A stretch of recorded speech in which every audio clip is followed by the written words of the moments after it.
Uy, andyan pala kayo. Mega love shoutout po pala sa inyong lahat. Good morning, good evening, good afternoon. Kung saan man kayo ngayon, lalong-lalo na sa mga kababayan nating OFW at especially sa Pilipinas, Luzon, Visayas, and Republic of Mindanao, Province of China, Nidigong. Ngayon mga kababayan, actually, meron akong gustong reaksyonan patungkol nga dito ito sa tawag dito impeachment complaint laban kay Vice President Sara Duterte. Oo. Actually, tatlong grupo na po no na complainant para sa impeachment ni Sara.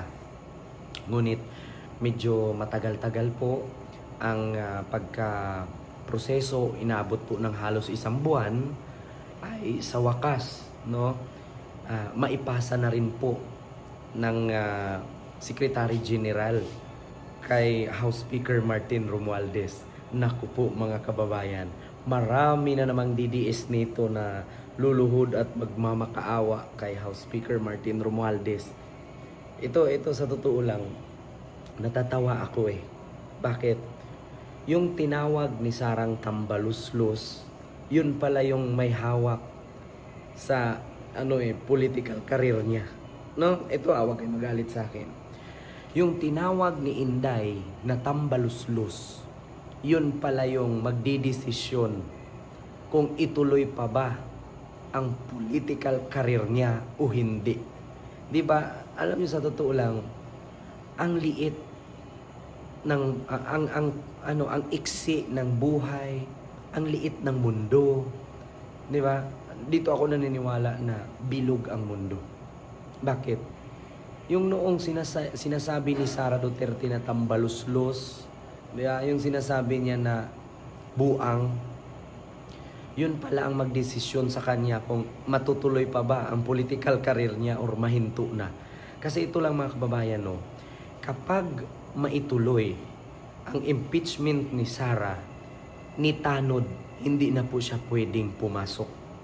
Kahit anong posisyon sa gobyerno, bawal na siyang pumasok as long as tanggal na siya or ma-impeach siya. Ayon po kasi sa batas sa Pilipinas, na kapag ikaw ay isang official government official, tapos na-impeach ka, wala ka ng karapatan at wala ka ng rights na pumasok pa sa politika. So ito po mga kababayan, speaking of impeachment, ngayong January 16 na, mahahawakan ni House Speaker Martin Romualdez ang impeachment complaint ng tatlo laban kay Sara. Panoorin niyo po, balita po ito, hindi po ito fake news. Panoorin niyo. Sa darating na Huwebes, target i-transmit ng House Secretary General sa opisina ng House Speaker ang tatlong impeachment complaint laban kay Vice President Sara Duterte. Inabot ng isang buwan mula nang ihain ang unang reklamo bago natapos ng Secretary General ang pag-verify sa mga ito. At nakatutok si Tina Panganiban Perez. Tapos nang i-verify ng Office of the Secretary General ng Kamara ang tatlong impeachment complaints na inihayan laban kay Vice President Sara Duterte kaugnay sa umunay paglustay sa confidential funds. As soon as the complaint is filed, pinag-aralan agad nung legal department namin. So, as of today, na-verified na lahat yun. Yung tatlo, pwede na i-transmit. Magbabalik sesyon na ang Kongreso sa Lunes, pero target ng Secretary General ng Kamara na i-transmit sa Office of the Speaker ang mga impeachment complaints sa Huwebes. Balak daw niya kasing kausapin muna ang mga kongresistang nagsabi sa kanya na maghahain sila ng ika-apat na impeachment complaint o mag-e-endorso ng isa sa mga naihain na. How will you respond to parang impressions na inuupuan niyo po yung impeachment complaints? Hindi naman kasi alam mo, the House of Representatives cannot act on it until magkaroon ng session, no? Which is January 13. So, wala rin gagawin ng House kung on break pa sila. One way or another, I have to transmit complaint or complaints to the office of the speaker. Parang ano na yun, negligence on my part if I will not act on these complaints. Pinaliwanag din ni Velasco na walang nakalagay sa rules on impeachment ng Kamara na anumang deadline para i-transmit niya ang mga reklamo sa Office of the Speaker. At ngayon lang daw nangyari na mahigit sa isang reklamo ang inihain laban sa isang impeachable official. Kapag na-transmit na ang impeachment complaint sa Office of the Speaker, mayroong 10 session days ang Speaker para isama ang mga ito sa order of business o yung mga tatalakayin sa plenaryo. Pagkatapos may 3 session days ang plenaryo para i-refer ito sa House Committee on Justice. May 60 session days naman ang komite para magdesisyon kung sufficient in form and substance ang mga reklamo. Pagdating ng report ng komite sa plenaryo, kailangan itong aksyonan sa loob ng 60 session days. Pero ang pagbilang ng session days, hindi gaya ng pagbilang sa mga araw sa kalendaryo. Yung session days natin sa mababang kapulungan, hindi absolute yung pagbilang. Kasi di ba may mga araw na Monday, magko-convene, tapos hindi mag-a-adjourn. At mag-a-adjourn ng either Wednesday, no? So, kahit na 3 session days siya, ang bilang niya sa records ay 1 session day lamang. Kaya posibleng tapos na ang termino ng kasalukuyang kongreso ay hindi pa napagdedesisyonan ang impeachment complaints. Kaya panawagan ng endorser ng unang reklamo. Tinagmansa rin na yung impeachment complaint na pinail natin. 1 month is too long. 1 month without holding Sara accountable is giving a very bad example to other government officials, public officials, na yung pag-abuso sa kapangyarihan ay dapat pinaparusahan.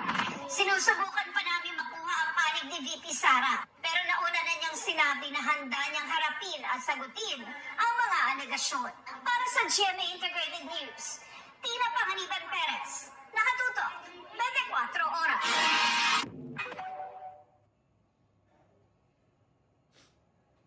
So ayun na nga mga kababayan, Luzon, Visayas, and Republic of Mindanao. Narinig nyo naman po, no? Mahabang proseso, matagal. Matapos na lang ang termino ng mga kongresista, hindi pa rin matapos ang paglilitis or pagpupulong para sa impeachment. Ngunit may mabilis na paraan dyan. Pag ang mga kongresista ang gagalaw, no? 1/8 lang na boto ng 300 plus congressman and congresswoman, goodbye ang political career ni Sara Duterte. Si House Speaker Martin Romualdez, nasa dulo ng kuko niya ang kinabukasan ng political career ni Inday Sara. Ang tinawag ni Sara noong tambaluslos, yun na ang magdesisyon kung habang buhay ba si Sara na maging politician or maskin tanod man lang ay hindi na siya pwedeng manilbihan sa government. Diba? So yun lamang po, kababayan. Marami na namang DDS ang iiyak nito. Marami na namang DDS na bobo. Sasabihin na naman nila dito, narinig mo naman sa balita. Tapos na ang termino ng mga kongresista na naglilitis sa impeachment ni Sara, pero hindi pa rin tapos, no? Ang impeachment niya kasi mahabang proseso yan. Meron pong mabilis na paraan dyan. Walang kwenta yung 3 impeachment kung si Martin Romualdez na ang gagalaw. 1/8 lang na boto ng Kongreso sa loob ng 300 plus congresswoman and congressman. Goodbye political career ni Sara. So yun lamang po mga kababayan. Maraming salamat. Luzon, Visayas, and Mindanao, Province of China, Republic ni Digong. Maraming salamat. And see you next vlog. God first. Thank you.